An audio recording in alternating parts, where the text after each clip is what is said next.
original ideas on what should be up on the flip chart. So.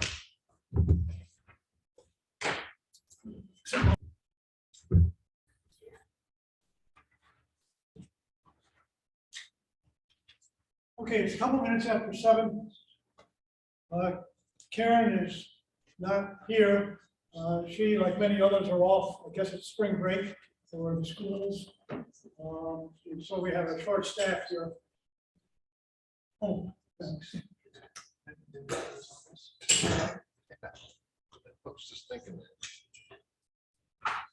Okay, might be nice to turn this on.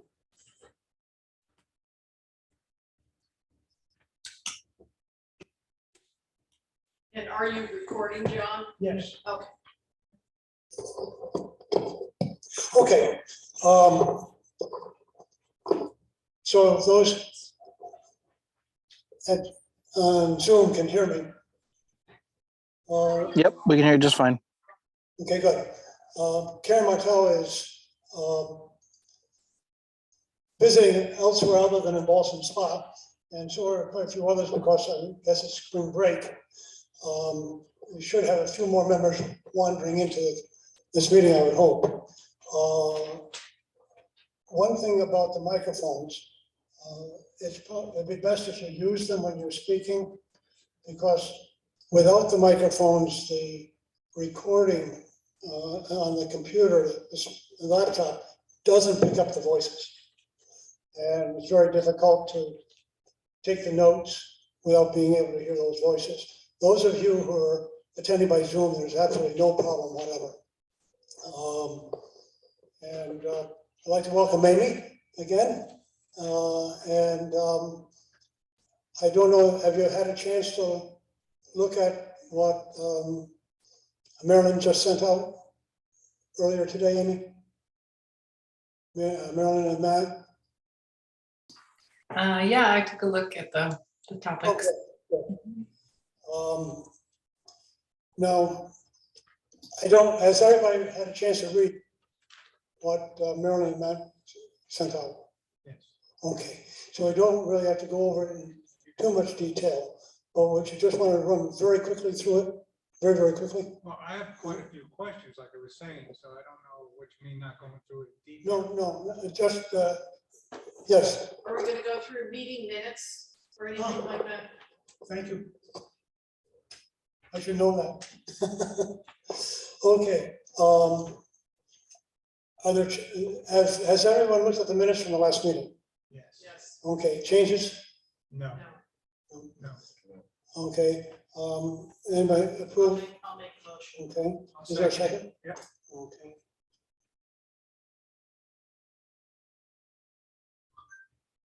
All in favor? Let me see, we have one, I have a question we here. have 1, 2, 3, 4, 5, 6. Technically, we don't have, I don't think we've got a quorum, yes. I just got a text message from Liz Cormos. She says she's on, but there's nothing to see. She doesn't show up here. I know. Sounds like she's on the wrong link. Yeah. Is the correct link on the agenda that Karen sent out? Yeah. That's the one I used, yes. Let me just text her Okay. the meeting ID.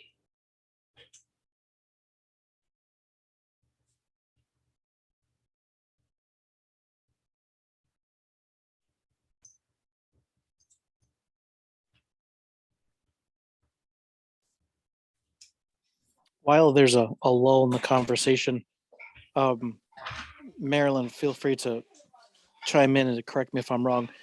The intent for this meeting tonight is just to, Marilyn put together some recommendations. They were just primers for conversation, just to start the conversation among the group, not for us to dictate the meeting in any way. So if Marilyn wants to just address some of the key points and very quickly, and then turn it over to the group, so that way we can have a conversation among the group. I think that was the approach that we were going to take. Is that what you want to do, John? Yes.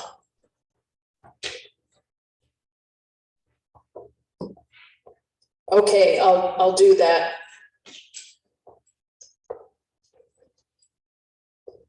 And also Jeff, I know Jeff is on the call as well. Jeff, if you have any comments or adjustments or corrections to make, feel free to chime in.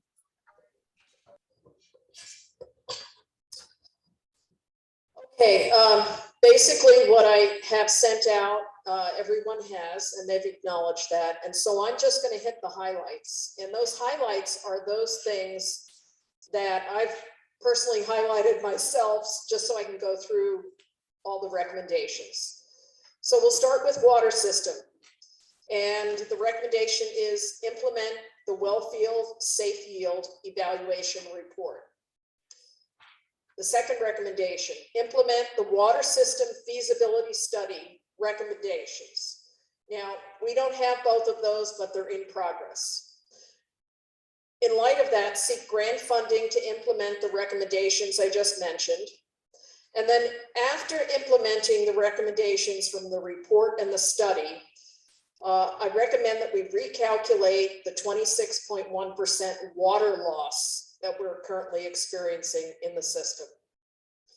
A recommendation to implement the DPW capital project plan and revisit it annually for new prioritized needs. A recommendation to communicate water system infrastructure accomplishments to the public. They will show up on the annual drinking water report and the DPW departmental reports that are done annually in front of the village trustees. A recommendation to apply for grants to install remote read water meters village-wide.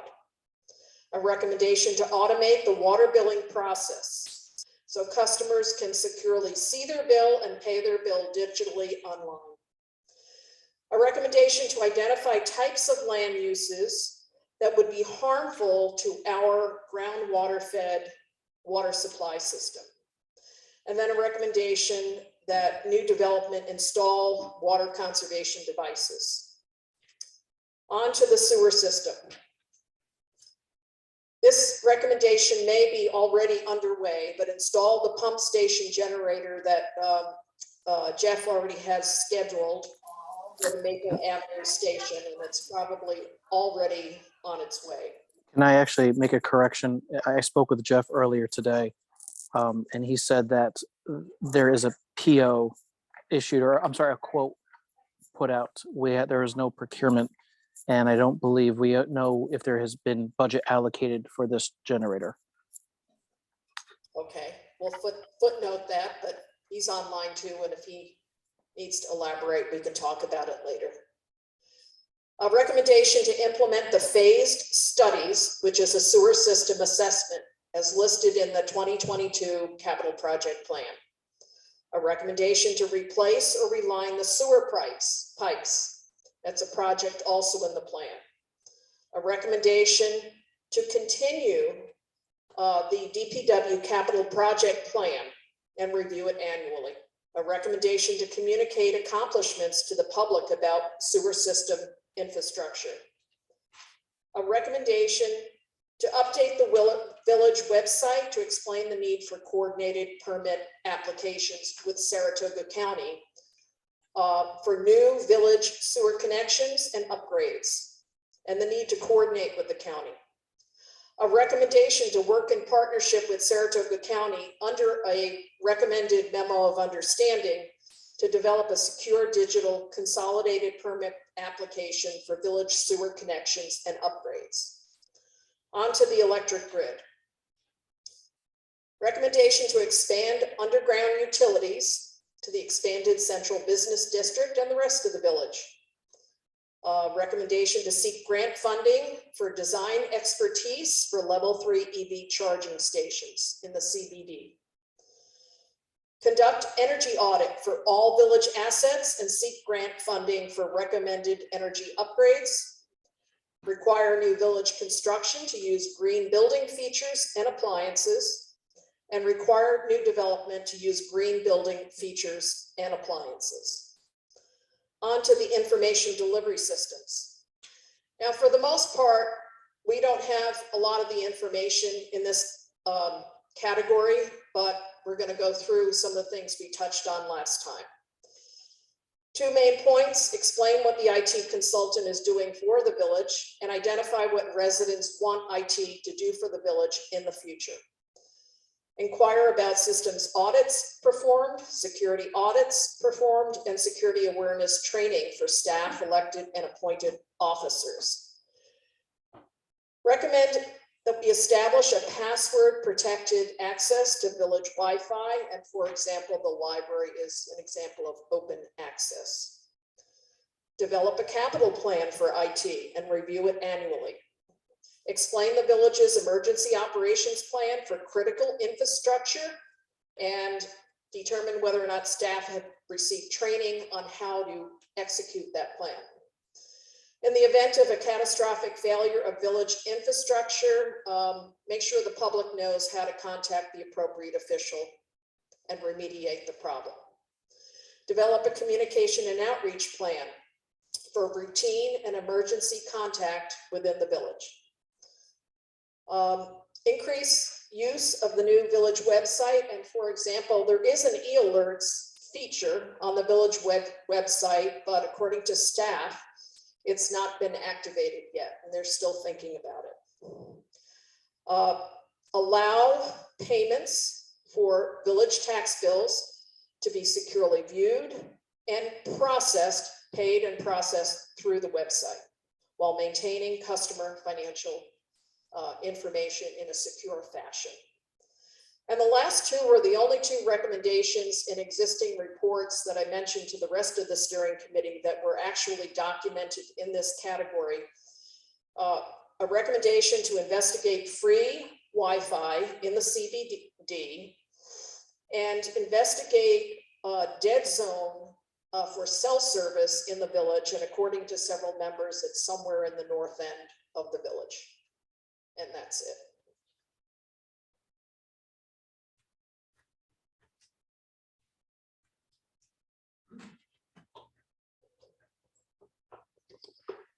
Okay, Peter, I know that you have said that you've got some Yeah, just other some, questions and concerns some and thoughts. I'll and make other them- ideas and thoughts. So we'll start with you. Yeah, I'll make them as quick as I can. Would you use the microphone? Okay, sure. Yeah. First off, I want everybody to know these aren't my own ideas. I talked with Paul Farm for about an hour. Once I got this, he's got a wealth of knowledge, and we kind of hashed over some of this stuff.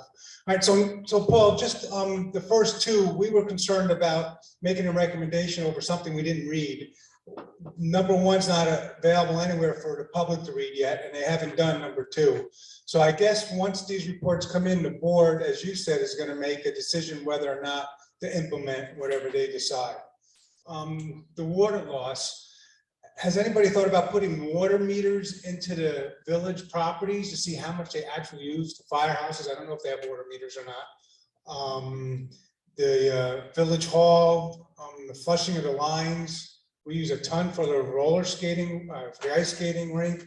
So I think and the water meters aren't that expensive. So if you put them in our village property, you'll get an idea how much is not being accounted for. Okay, remote reading. If we can get a grant to do that, I think that's a great idea. If we can't, it's about $2 to $2.5 million.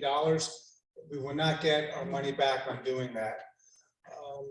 Okay, identify types of land use that would be harmful to groundwater fed water supply. Something with our village and include in our zoning.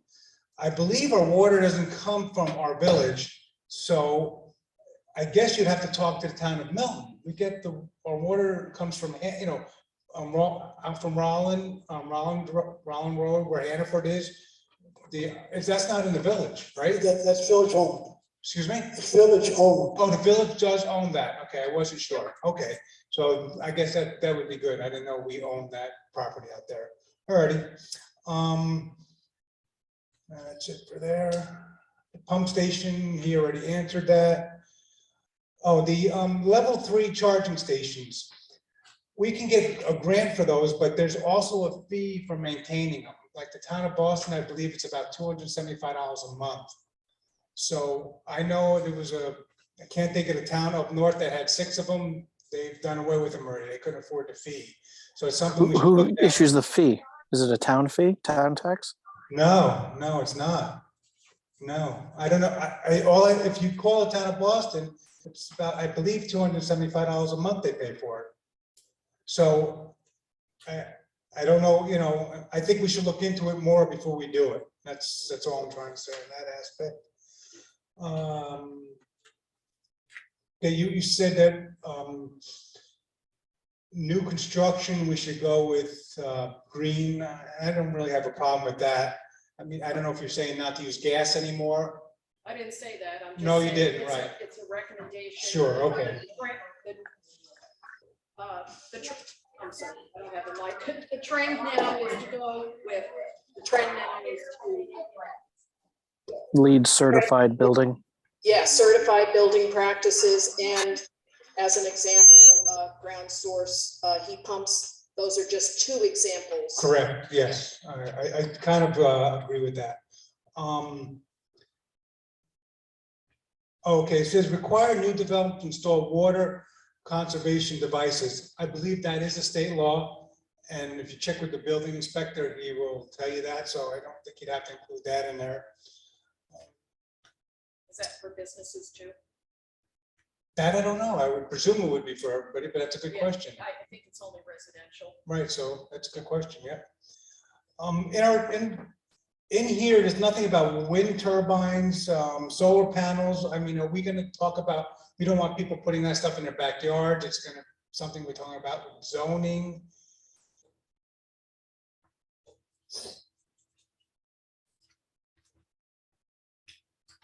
And let me just see.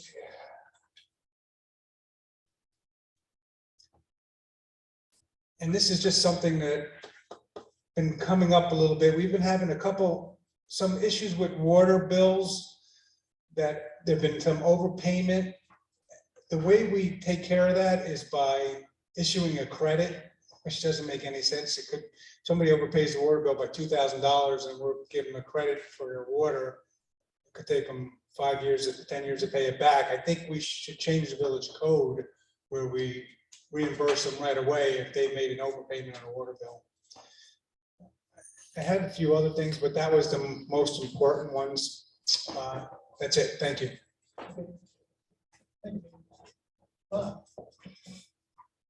Bob, you're up next. All right, I didn't get a real chance to go hardcore through this because I worked until 5:30 today, so If you want, we can wait until others have, and then you can pick up after. that'd be great. So I Okay, can go through it. Which, hi, Jackie.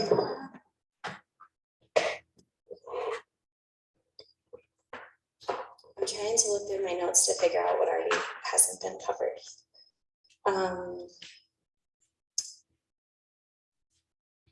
You guys talked about last time that the digital maps, there were no digital maps for the water and sewer lines. So that seemed important, as well as the municipal energy audit. I know you spoke about that.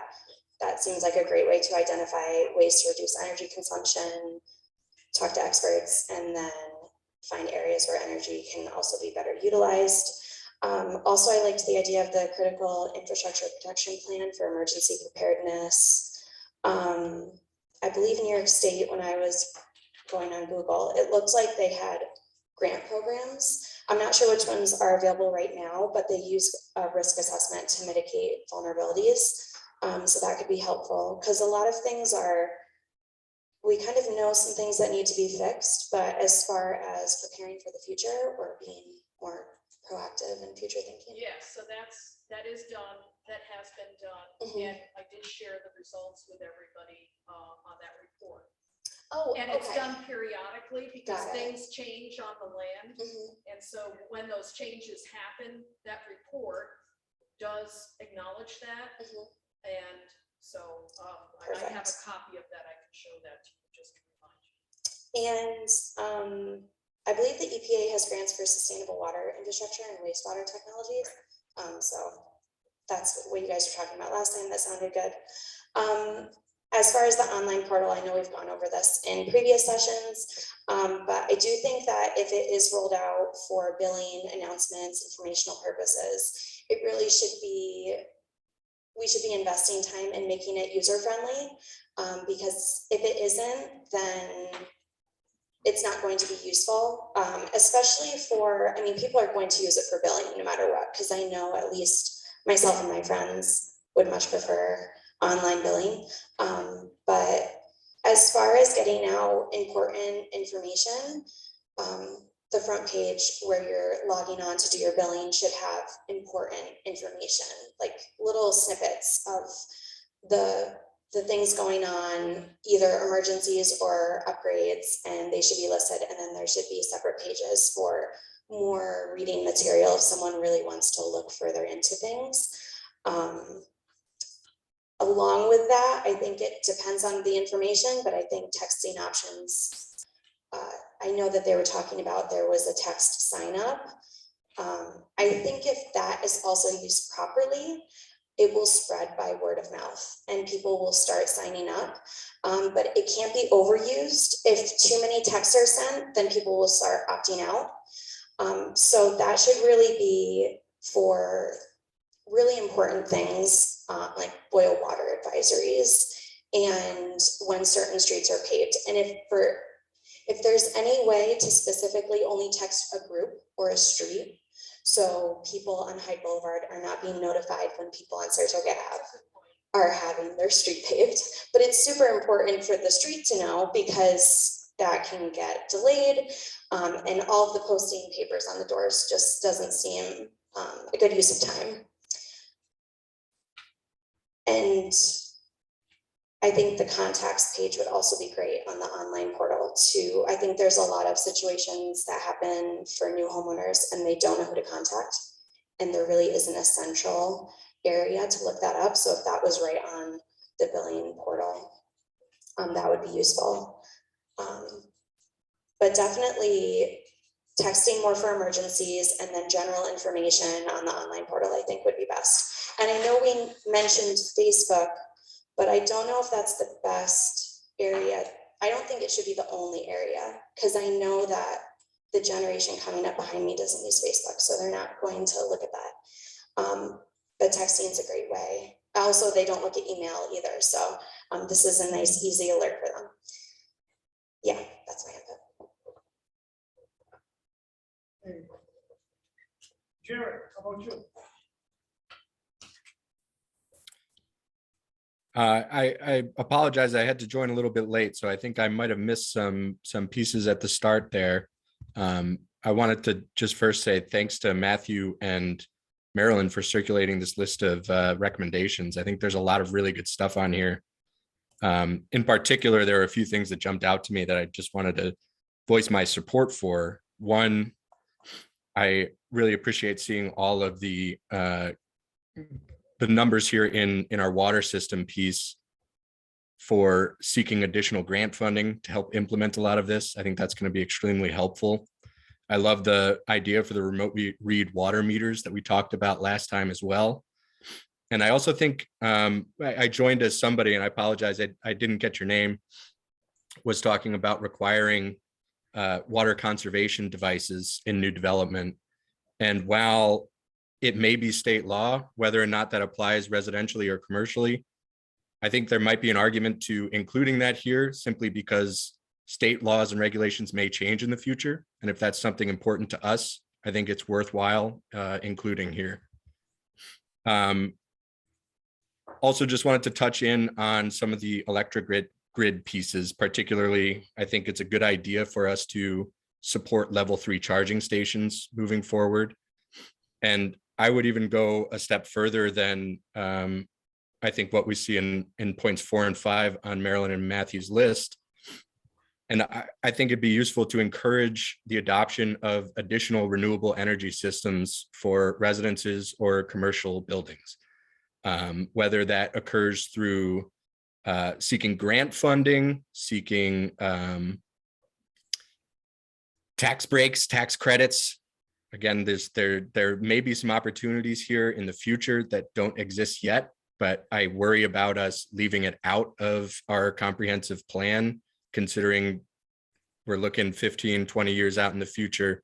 The world may change a lot in that time. Things may become much more affordable and feasible for residents and commercial businesses alike.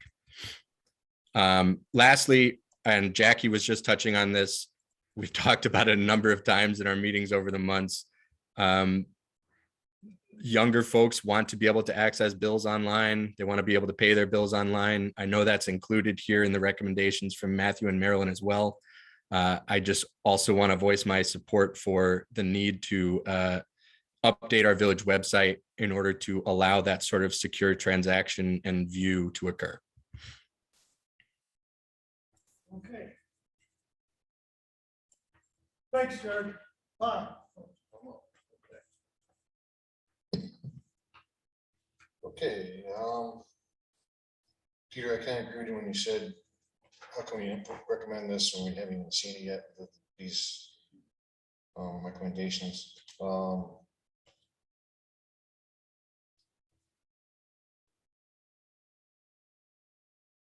Some of the things, the notes I had written, were things that you brought up as far as the website goes. The website, I believe, was just updated or redone last year.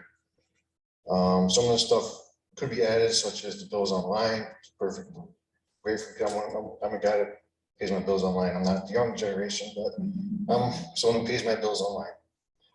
And it'd be perfect to have be able to see some of the water improvements that have happened when you're paying your bill, saying like, oh, flash things up on the site or whatever it may be, or like you said, pages you can go to and see what's going on. Because no one pays attention to that stuff other than when they're paying their bills, to be honest with you. They don't, like you said, I don't even have my email. So having that little flash with the alert enabled on the site, that would be great for having the groups like you mentioned before for each streets. I agree with that 100%.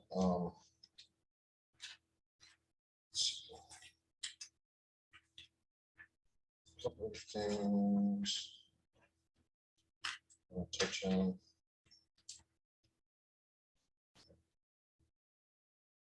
Require new village construction to use green building features and appliances. Do we want to require it? Or do we want to make it optional? The reason I say that is because not everyone wants to go, I don't want to say green, but not everyone wants to use electric everything. Some people they prefer natural gas because it's more efficient on their heating than electric, because natural gas is cheaper. So I'm not sure if we want to require that, if we want to just thought.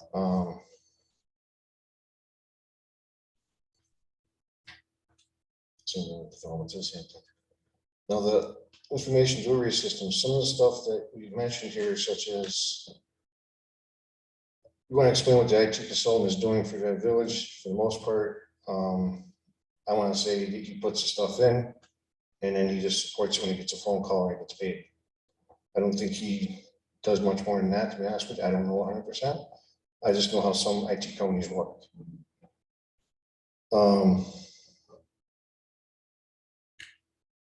Identify what residents want IT to do for the village in the future. It's not a bad idea to kind of project what village residents may want in the future as far as IT goes, but that's kind of a broad thing because IT is huge and can go many different directions. As far as the systems audit performed and security audit performed, I think that could be included in the capital project for IT. I agree with both having them being performed. Security awareness training for staff, elected and appointed officers. I'm not sure what you guys mean by that. Can you answer that, Matt? Yeah, there's various forms out there. There's anywhere from putting up posters and stairwells and restrooms to 30-minute online courses yearly based on the latest and greatest type of attack. For example, last year it's ransomware.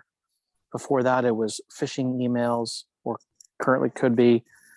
Next year, who knows what it could be, but a yearly 30-minute, just basically like a webinar click-through type instructional video of like what's the latest and greatest to be on the lookout for.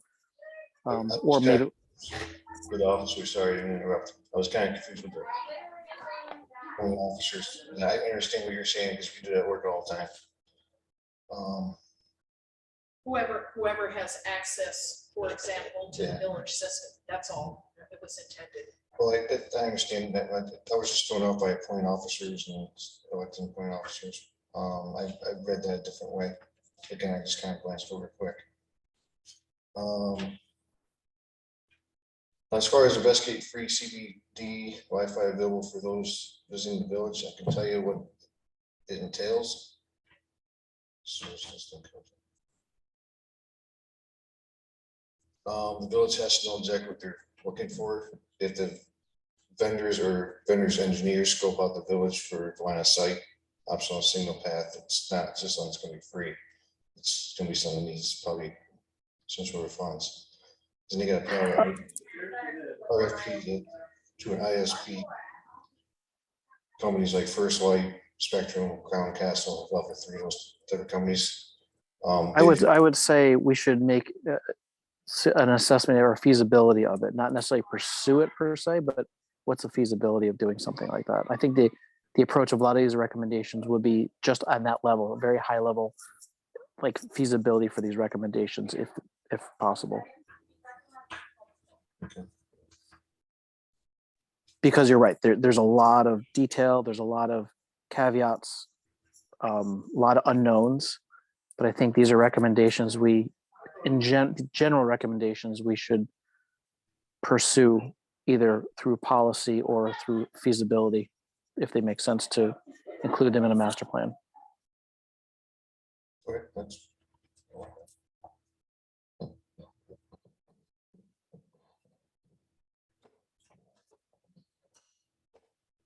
I just wanted to clarify, people can pay their tax bills and their water bills online. The problem is what we identified was it's cumbersome to do that. It's not straightforward. You really have to know what your bill is. You have to know your account number. Most people don't have that at their fingertips, and there is an additional charge to do all that. And then again, the rest of the issue that we identified was we just didn't have any information about whether or not those customer records are safe, protected from hackers or second ransomware, because the village has had one already. Fortunately, it didn't result in any payout, but that's the concern that the group had. So, if I'm not mistaken, I went through once online. It's a third party that runs that. Correct. So it's a third party. We can't tell you because we weren't allowed to speak with the people involved in that aspect of it. So. What Bob was asking is a third party for those who couldn't hear, involved in actually handling the billing. Okay, I'll throw in some of my comments. Matt had mentioned about how the village is fortunate that it was supplied by lines going to Global Foundries, electrical lines, and that there in those areas, the electricity doesn't go off, really. Or if it does, you hardly notice it. That's not all the village. There are other portions of the village I don't think are on that line. And it would be nice for the village to talk with National Grid to see if it would be possible to extend that circuit into the rest of the village. So we have that benefit throughout the whole community. There's multiple places in the list of recommendations talking about the DPW capital project plan.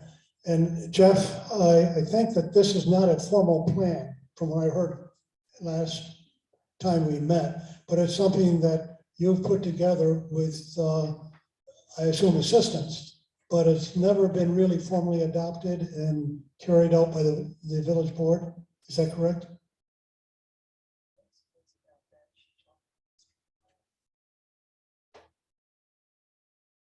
You're on mute, Jeff. There you go. Presented to the board. I don't know if it's been accepted, and I don't know what level of acceptance there is. If they accept everything on the plan, I mean, I'm not really sure where we are with that.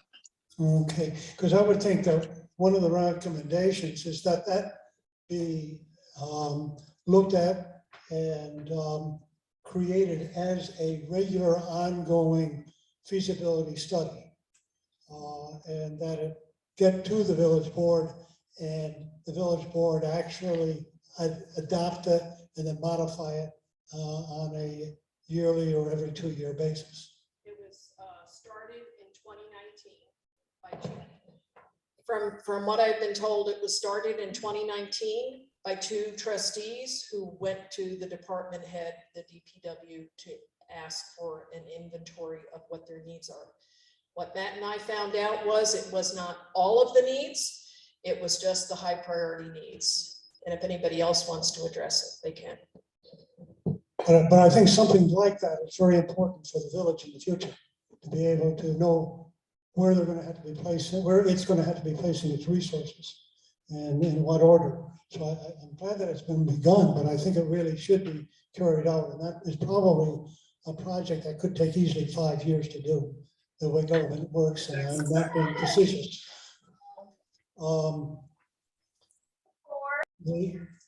The other thing, you mentioned mapping of the water and sewer, and I think that's very, very important, because we don't know, without the mapping, we don't necessarily know the size of the lines. And the size of the lines is going to dictate what the capacity is for a particular property. And if there's going to be any major developments in the village, it seems that those major developers have to really prove to the village that there's going to be sufficient capacity for water and sewer for their project until that mapping is completed. Hey, Jeff, what do we know about the current infrastructure? Jeff? That's Do we kind know? of a broad question. What do you mean? We know, So, for the most part, we know the size of lines and that type of thing, but I mean, I'm not sure what you're asking. I mean, we have an idea of what's in the system, or what are we recommending? I mean, isn't that what purpose is here? Well, the basic purpose would be for planning boards, for the planning board. When something comes before it, there's a major development, that planning board should know that there's sufficient infrastructure in the ground to handle that project, because if there isn't, the developer is going to have to put that in. If the developer doesn't put it in, I hope part of the ongoing feasibility study, I'm thinking part of that's going to come out of that study that's ongoing now. So, I mean, I would hope that's part of what's going to come out of that study. Well, yeah, but until that actually comes into place, until you have a map, then I think developers for major projects are going to have to be required to prove to the planning board that there is sufficient infrastructure to take care of the water and sewer needs of their property. And I don't think that that is in our code, so to speak. I think it's just sort of assumed there's going to be enough, but I don't think we should assume that.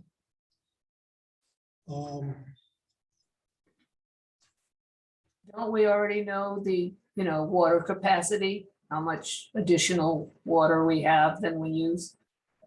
The recent. That's true, Liz, but you don't know if if the piping going down, let's say, McMaster Street is going to be large enough to handle a major operation that might go into where the nursing home is. You just don't know that. One thing about that's been noted a couple of times, to securely see your billing, that billing is public. Okay, if everybody knows how much you're being billed for water, for taxes and everything else, that's public. But your financial information, as you pay that bill, That should be exactly, secure, and we don't have an assessment on that. I think that's what it was all about. I just wanted to make sure there wasn't a misunderstanding on that. Now, this is going to, the question I have is with number 9 with water system, identify the types of land uses that would be harmful to groundwater fed water supply system in the village and include in our zoning. I can't think of what that might be. Unless you're talking about, there's not an infrastructure to handle that I have already been talking about, but what type of development would actually be harmful to our groundwater systems? I can't comprehend with that. How about a dry cleaning enterprise?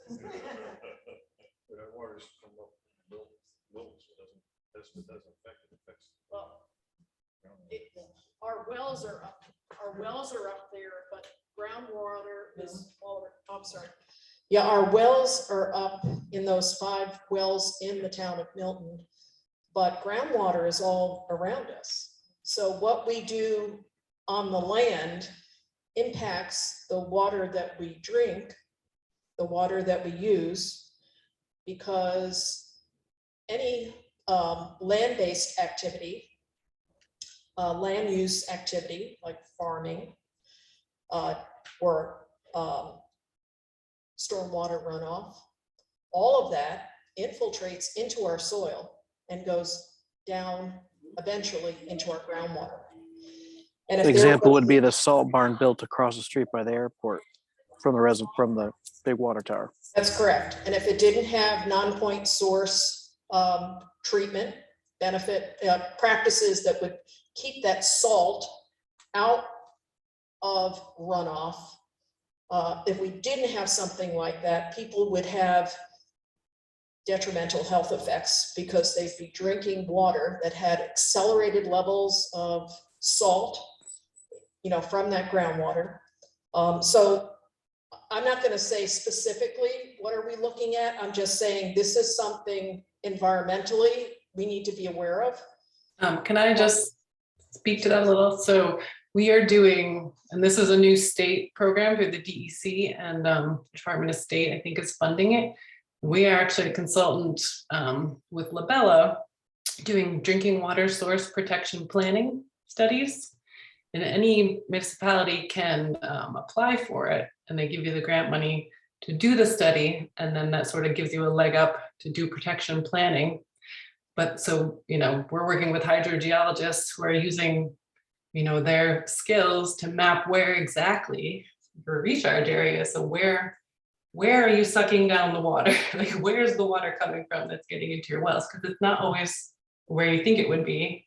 It's not everywhere, depending on your geology and your topography. So that would be something to recommend, like participating in a protection study like that.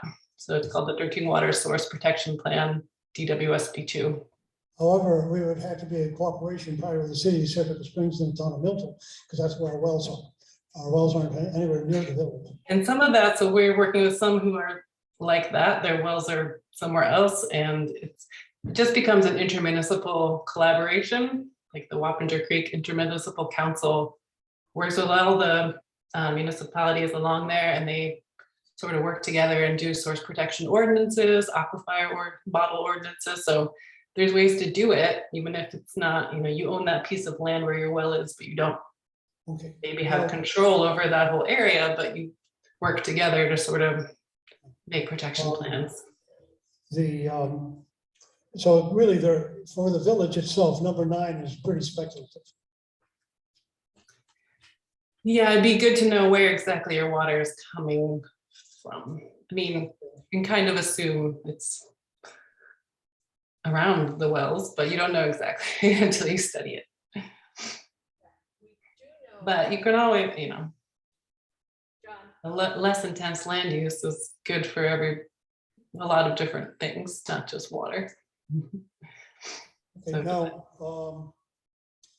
it would seem that the application for sewer connections between the county and the village, that we might be able to work with the county to have a universal one application, as opposed, and then Yeah, the application would be county-wide, but it would also include the things we would happen to be in the village as well. And presumably so would Corinth and so would Stillwater and everybody else. On the charging stations, it seems that in time they're going to be a commercial enterprise. And the $200 or $300 for the charge for those stations is theoretically to be, well, practically in the commercial area, to be paid by the users. And if there aren't enough users, then you're not going to get that money. But if there are, you will. And I'm not so sure we should be competing with commercial businesses for charging stations. However, I do think that there is a use for charging stations in the CBD, but the slow charging stations, I assume most of the commercial ones will be fast ones.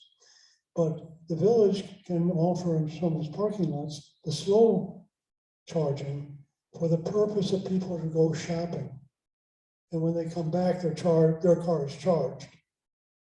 And it would theoretically be less expensive and really not competing with commercial. So when you're getting into that, I hope that they look upon the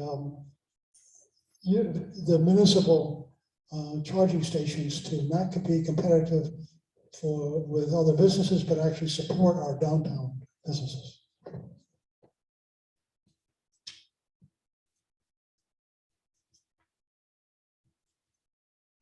Okay, anybody have anything else to add?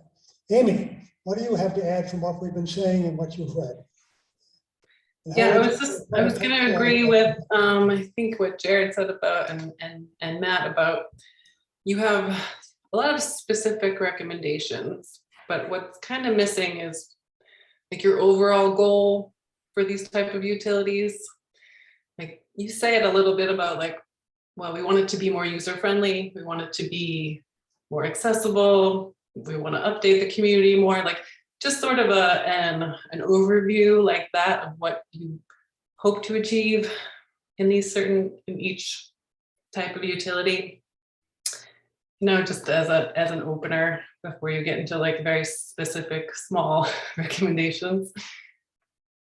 Because, you know, like Jared said, this is the plan for the future and how you hope to guide the growth and change. So yes, I agree. This is more of a framework to follow 5, 10, 15 years, because 10, 15 years from now, those specific recommendations may be obsolete and there may be new ones. So exactly.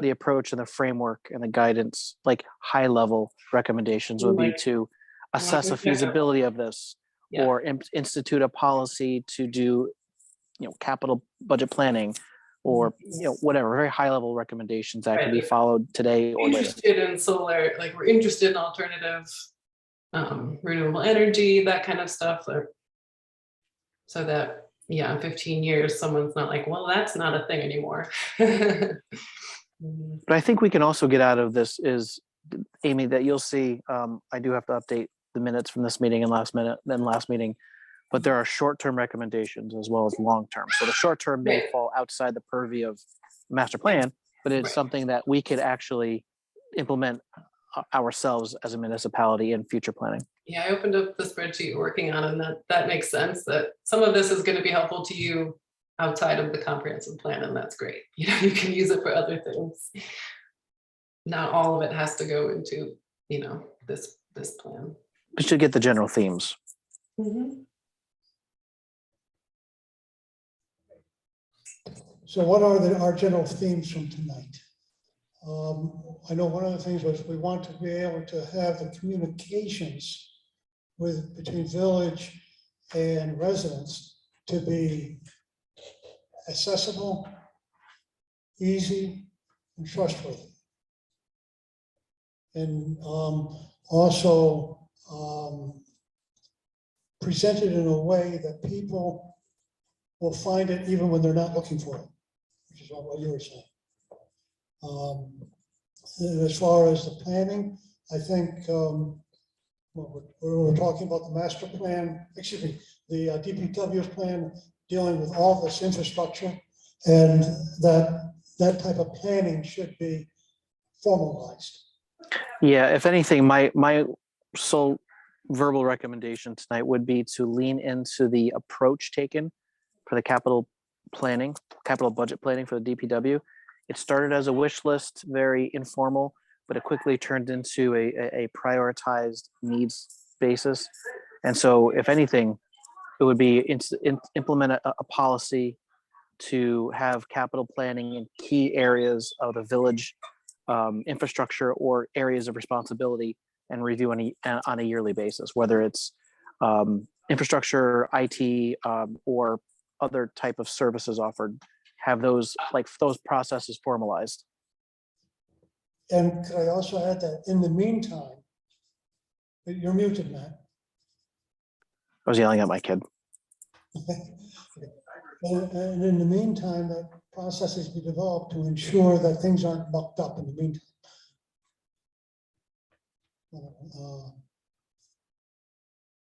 Anything else I could say?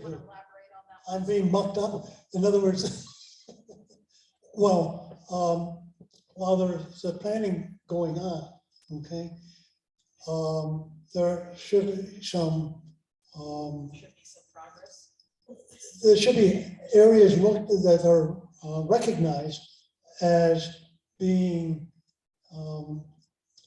weaknesses, if you will, in our process, and then we do a stopgap, set up stopgap procedures to make sure that the concerns really are going to be addressed, even though the planning is not yet done for them.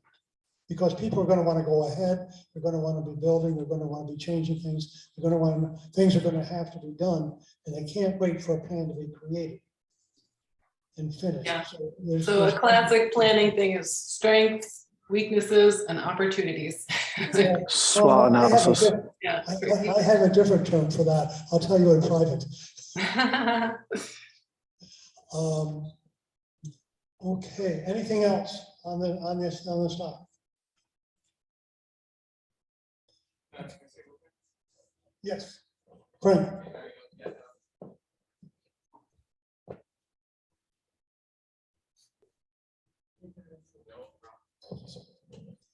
I just want to say, again, thank you for all the work on this and all the attention you're paying to all these topics. The one thing, and I met with Jeff last week to discuss and brought up the capital projects plan. And I want to make sure, and I think a lot of people speak for Jeff, and Jeff has a good voice for himself on this, but I just want to kind of underscore that we look at that list as kind of a Bible of sorts. And I don't think it's viewed as biblical by DPW in that it's not everything, and it's not necessarily rank ordered in a way that we should be using it as the end all be all in this real time. I did suggest to him last week, do update it, because I think the last update was from November of last year that I saw, but we should be careful in what we do use it for without talking to Jeff first, so we have a better understanding of what is or isn't an urgent need ultimately. Otherwise, thank you very much. Okay. Want to go on to the next topic, unless Walt, do you have anything to say? Adana? If I might, one of the things, Yes, Liz. I agree, we've got priorities in, the infrastructure and what's under Jeff, but somehow we have a lot of priorities in a lot of areas. And I think it would be useful to try to balance those. We have building needs, we have infrastructure, we have park, we have IT, it's a long list. And, we have a very small staff, and we're a small government and with limited capacity. So, we literally can't do it all at once. So some idea of prioritization amongst all these various tasks should be done as well. Okay, thank you. The next topic is the question of having a tour around the village for the committee and also people at being associates. What is, I think you went on the tour the last time, didn't you? You didn't, you weren't able to make it. What's the feeling? Should we do a tour? a group tour? Yes, I would love one. okay. Amy, when would be a good time for a group tour that would include people from your staff as well as our committee? Good question. Let's get the calendar. It- Are you looking at soon? I figure it's going to take about 2.5 hours. How soon can you do it? I'm sorry? Like, are you looking at next week, the week following? I'm assuming sometime in May would be good enough. The weather will be better. May, okay. Tuesday, May 10th is looking pretty open for us. Or the 17th. Surprisingly open Tuesdays. Or even Monday the 9th in the afternoon. Okay, now, for how many people is, of course, Ian is going to be working during the business day. Is that going to be a problem for those of you who have jobs? Yeah, I wouldn't. Yeah, Not in May, in June, I can, but not in May. yeah. I'd ask if we're going to do this on a weekday, which I think we'll need to, that we either try to do it towards the end of the business day or towards the start of the business day. And that can hopefully accommodate many of us who do have, 9 to 5s. Is the end of the business day okay? Better for you too, Bob? Yeah. I'm sorry? Yeah. Jackie? I work nights, but. Oh, you work nights, okay. Yeah. So later in the day, maybe? Sure, like a 3 or something. 3 o'clock. Or what time? 3 o'clock?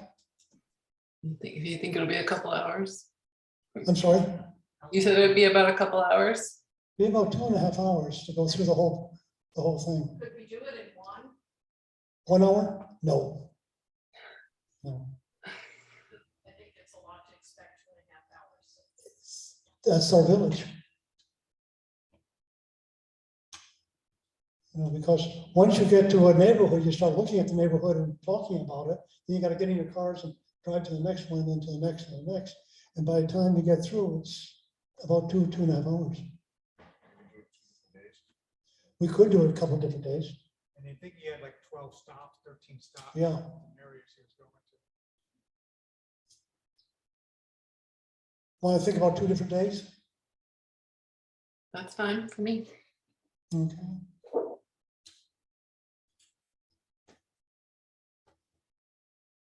Tenth and 17th, is the 17th okay also?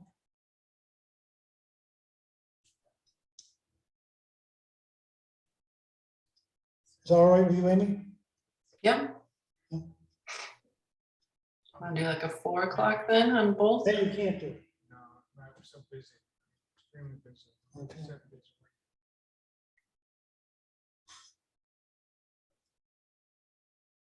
Can we do it in June? I don't think that's too late for, I wouldn't change it just for me. though. Okay. I mean, I would do what the group wants to do. Don't change it for me.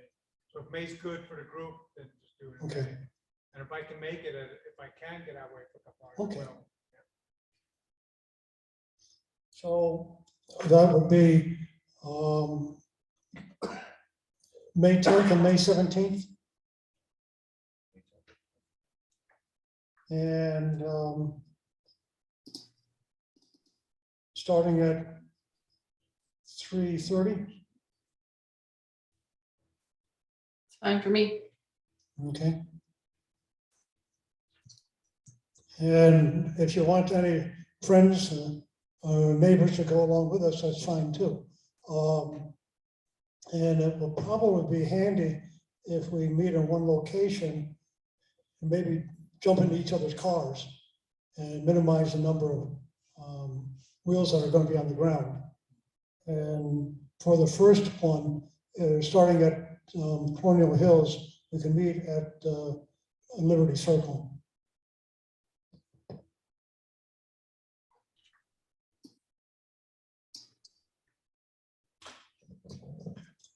Okay, anything further? Anything that you wish to say in the public, okay? Okay, well, thank you very much. Thank you. Great to sit in.